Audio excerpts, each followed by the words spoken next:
quels sont les moyens par lesquels nous réconfortons les cœurs. On en a parlé tout au long de la conférence, mais consoler les âmes brisées et apaiser les âmes ne se limite pas seulement aux paroles. Ça passe aussi par le soutien financier.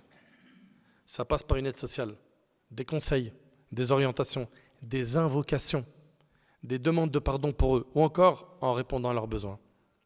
La capacité à consoler les autres, écoutez attentivement ce qui arrive s'il vous plaît, c'est hyper important. La capacité à consoler les autres est proportionnelle à la foi. Plus la foi est faible, plus la capacité à consoler diminue. Plus la foi elle est forte, plus cette capacité augmente. Subhanallah. Parmi les moyens d'apaiser les âmes, il y a le fait de présenter les condoléances à une personne qui a perdu un être cher. L'assister au moment de cette épreuve.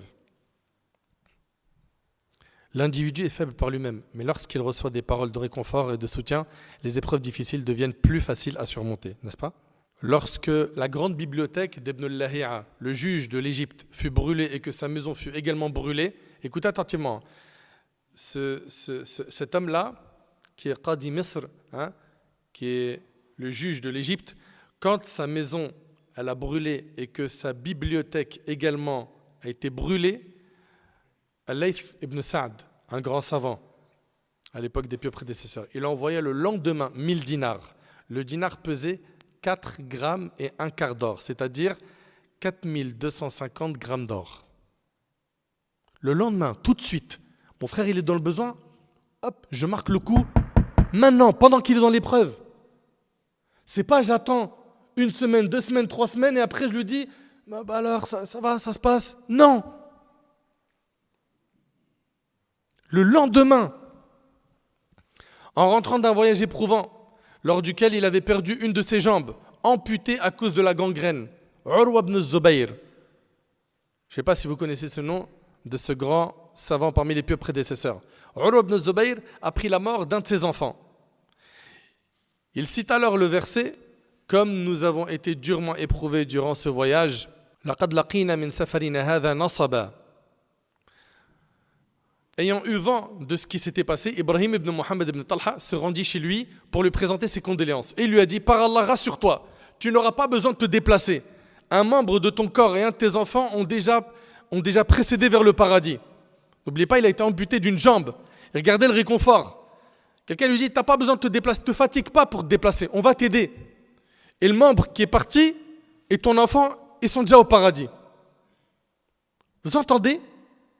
Est-ce qu'on prendra exemple sur ces gens-là après cette conférence? Ou est-ce que c'est juste on a emmagasiné pas mal d'histoires, des connaissances et à la fin il n'y a rien qui se passe? Il lui a dit par Allah, rassure-toi, tu n'auras pas besoin de te déplacer. Un membre de ton corps et un de tes enfants ont déjà précédé vers le paradis. Tout cela est lié et suivi par la volonté d'Allah. Et Allah nous a laissé de toi ce dont nous avions besoin, à savoir ta connaissance et tes conseils. Allah est le garant de ta récompense et le garant de ton jugement. S'excuser auprès des autres et accepter les excuses, c'est un des moyens aussi de réconforter les cœurs, d'apaiser les tensions. Quand une personne te fait du tort et vient s'excuser pour son offense, l'humilité exige que tu acceptes ses excuses, qu'elles soient fondées ou non, et que tu confies son intention à Allah. Et ça, c'est dans Madarij al-Salikin d'Ibn al-Qayyim, rahimahullah.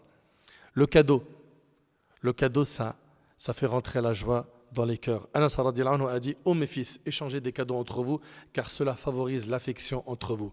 Le prophète a dit, le fait que tu fasses un sourire en face de ton frère est une aumône, et c'est rapporté par Tirmidhi. Le fait de montrer un visage souriant et accueillant lorsque tu rencontres quelqu'un est récompensé. T'imagines? Et Ibn Uyayna, ce grand savant, rahimallah, il a dit, le sourire est un piège à affection. Allahu Akbar. Le sourire est un piège à affection. Il se peut que tu rencontres quelqu'un sur le chemin alors que tu es préoccupé, inquiet ou triste et qu'il te sourit. Tu ressens alors que tes soucis se dissipent et ta tristesse s'éloigne. Mu'adh ibn Jabal radiyallahu anhu a dit, écoutez ce qu'il a dit ce compagnon, et c'est rapporté par l'imam Abu Daoud. Aucun musulman ne rencontre un autre musulman et ne se salue pas par une poignée de main sans que leur péché ne soit pardonné avant de se séparer.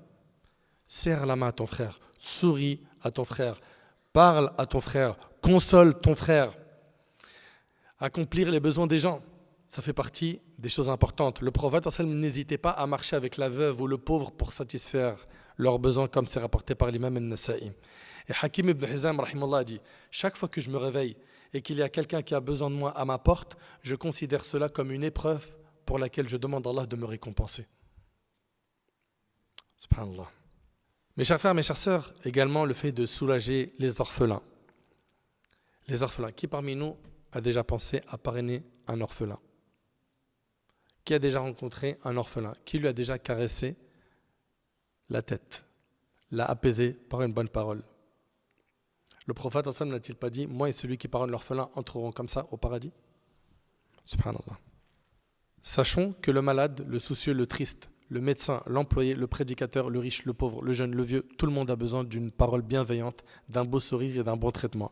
Nous avons tous besoin de cette adoration, réconforter les cœurs. C'est pourquoi il est important que chacun fasse revivre cette adoration et l'applique avec les jeunes et les personnes âgées, avec les malades et les bien portants, avec les élèves et les enseignants, avec les érudits et les ignorants, ainsi qu'avec ceux qui se trompent et ceux qui ont raison.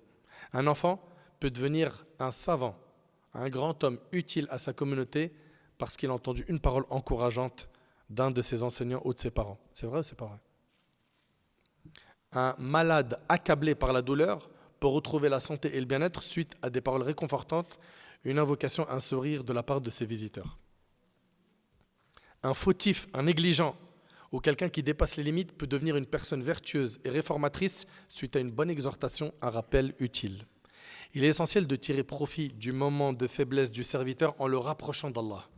Quand vous voyez vos frères et vos sœurs, ils sont dans une difficulté, ils sont dans une épreuve, profitez de ce moment pour les rapprocher d'Allah subhanahu wa ta'ala. Allah tabaraka wa ta'ala, c'est lui qui peut éloigner les épreuves. Amma yujibul muttarra idha da'ahu wa yakshifu as-su', qui exauce l'affligé, qui l'invoque, dissipe le mal. D'après Abu Hurayra radhiyallahu anhu, le prophète a dit, tout ce qui touche le croyant comme fatigue, comme maladie, comme souci, comme tristesse, comme gêne, comme angoisse, même une épine qui le pique, est une expiation d'Allah de ses péchés rapportés par le Bukhari. Rappelons ce texte à ceux qui sont autour de nous et qui ont des soucis, qui ont des épreuves, qui sont malades. Tout ce qui touche le croyant comme fatigue, comme maladie, comme souci, comme tristesse, comme gêne, comme angoisse, même une épine qui le pique, c'est une expiation d'Allah de ses péchés. Combien de personnes ont vu leur situation se transformer et leurs affaires changer à cause d'une épreuve ou d'une difficulté qu'elles ont rencontrée? Pendant cette épreuve et cette difficulté, ils ont eu à côté d'eux des gens qui les ont soutenus, qui les ont réconfortés, qui les ont accompagnés. Peut-être qu'avant qu'on fasse cette conférence, tu n'avais pas connaissance de l'importance du fait de réconforter les cœurs. Est-ce qu'après cette conférence, tu vas mettre en pratique ce que tu as entendu, ou ça sera juste « Ouais, alhamdoulilah, c'était bien, ça m'a fait du bien, oh, il a raconté des histoires, elles étaient bien ». L'objectif, c'est quoi? Plus important, quand tu as écouté, c'est que tu mets en pratique ce que tu as entendu. Enfin, j'implore Allah subhanahu wa ta'ala de faire de nous des clés pour le bien, des barrières contre le mal,